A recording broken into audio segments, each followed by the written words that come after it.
Hey guys, it's Kelly. Welcome back to the channel of chilled, relaxed plant content, where we just try our best and try to grow the plants how we want them to grow.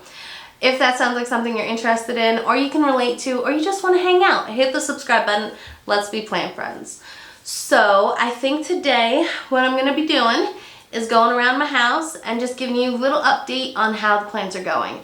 We have some flowers, we've got some new growth, we have some sun stressing, some exciting sun stressing, and just the general update on how the plants are outside my home, inside my home, and I guess in my garage because there's some plants in there too. So yeah, grab a snack, grab a drink, and come hang out. First, I would like to give a shout out to INKBIRD is a smart technology company offering high-tech smart home living products such as temperature and humidity sensors, outdoor and indoor cooking sensors, and irrigation sensors for planting and gardening. INKBIRD has sent me the IBS TH5 Wi-Fi temperature humidity sensor to try out at my home and Planty areas. This temperature humidity sensor provides time, weather forecast, and likelihood of influenza virus survival and transmission. The sensor has a temperature units button on the back for quick switch to Celsius or Fahrenheit, whichever you prefer, and a button on top which will display the next day's weather forecast. To set up the IBS TH5 Wi-Fi temperature humidity sensor, you scan the QR code in the user manual to download the INKBIRD app, register through the app, and follow the app instructions to complete Wi-Fi connection. Once that is done, your temperature humidity sensor is ready.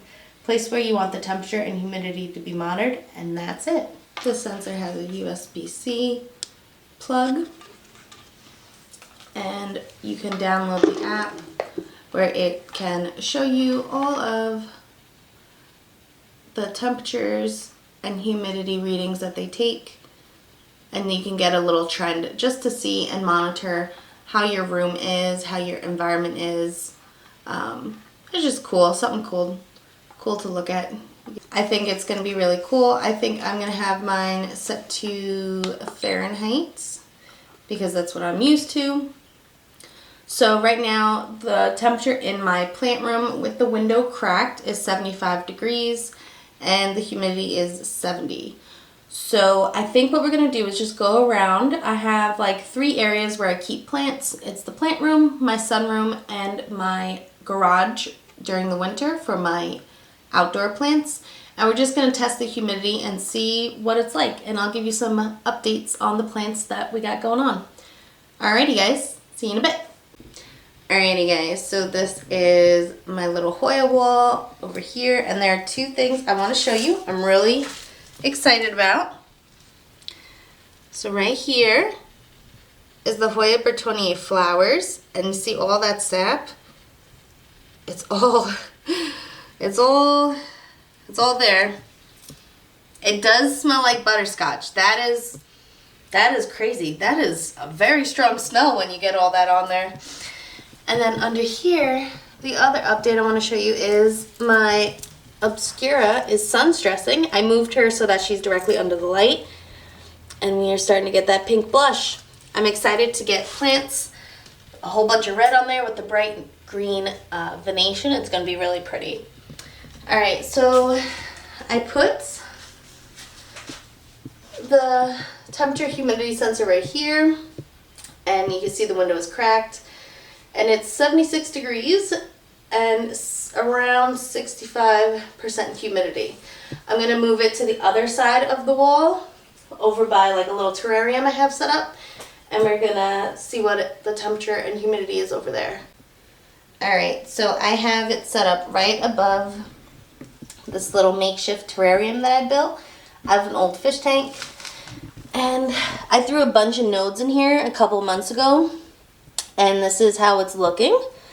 I did throw some Brevimosa leaves in there, and I think they're growing. They haven't died. They've been in there for a couple weeks. I put a little Compacta Variegata piece that fell off in there. Don't know if that's doing so well, but we have some type of pothos here. I'm not entirely sure. And then a bunch of Micans. That is so cool. And then over here we have the Scindapsus Silver Splash. So checking out what the humidity is over here. Again, it's still 75 degrees and around 70% humidity. So let's go check out my sunroom. Alright, we've been in my sunroom for a little bit and the temperature's gone down a little bit, 73 degrees, and the humidity actually went up to 73 degrees. Which I guess makes sense. It's a sunroom. I'm in a sunroom. And just a quick little overview of some of the plants in here. Mostly succulents, and then I have some pothos. There is something I want to show you right down here. This cactus is blooming. I don't know the name of it, but they have a really pretty white bloom coming up. And yeah, I've actually been really successful with getting a lot of these well, I guess they are succulents, but they're also cactus to bloom. And I'm guessing it's because I had them outside this year. As you can see, we have some grass that jumped in. But yeah, they're doing really well. My jungle cactus. Ooh, the lighting. There we go. Look at all this. They're just doing really good out here. Which is nice. I can show you all of my Haworthia. They've been growing really well. This guy pushed like all of this out. It was really cute. Yeah. They're all growing really well. I used to kill succulents, and now I think I've got the hang of it. They're doing pretty well. You just gotta ignore them. And yeah, just checking the temperature and humidity again. Still 73, 73. And the next place I'm gonna check out is in my garage. I have a little grow tent that I put my plants in for the winter, and so we're gonna check out the temperature and humidity in there. Alright. Alright guys, so we're in my garage. This is the grow tent area. It is backlit, but that's because I have a grow light in there. And on the other side, I just have some older succulents from the summer. I just bring these guys in because I don't want the pots to crack, because I use them for outdoor stuff. And they're the Costa Farms pots, and they don't weather well during winter. So I just throw them in here, and whatever lives, lives, and whatever doesn't, that's fine. And over here, so I have my succulent gardens that I did with the kiddos. They're still doing really well. They get a good amount of light, and then all my little succulents are in this front part. I'll try to do it from this way. So I put the humidity and temperature gauge down there, just so that we could get a look at it. And these are my fruit trees that I throw in for the winter, and I just give them water every once in a while. And also my Sansevieria. Yeah, just the plants I don't have room for in my actual house. I have like this little setup for, and yeah. So that's the temperature and humidity for in here. I usually set it down and I wait a couple minutes just so that I can get an accurate reading. But as you can see, we'll zoom in. Alright, and the last place I'm going to test is outdoors, because I still have some plants outdoors. They're going to just go during the winter, but I figured we might as well test it, see what the temperature and humidity is outside. Alrighty. Alright, so these are what the plants are looking like. We haven't gotten any frost yet, so everybody's still alive, all the succulents. I'll just give you a quick run through. These guys are still blooming. I forget their names, but they're really pretty. And they bloom the entire season through spring and summer. Highly recommend them. I forget the name of them. Somebody in the comments, let me know the name of these guys. I love them. They're beautiful. They have a whole variety of different flowers, and they're hardy. So hopefully they'll come back and stay. And then over here, my petunias have survived. They're looking a little rough. I think it's getting a little too cold for them. But they're still here. They're still alive. We still got flowers. I don't know what this plant is. I don't know if it's a weed or what, but it's here. And so I just left it. It's fine. And then we got my little mushroom gnome succulent display.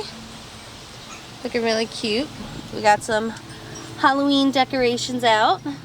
Woohoo! And yeah, so now I will take you over to where I put the temperature and humidity sensor to give it time to acclimate and give an accurate reading. So these are also my coleuses. Most of them are still around. Some of them have died back. My tread is scantia. I love this plant. I love how it looks with all of them mixed together. I've taken some cuttings and I'm going to try to save them for next year and try to redo this whole thing. And then just more of my succulents. Really taking off, doing really well. And then we got the wild west of my rose garden.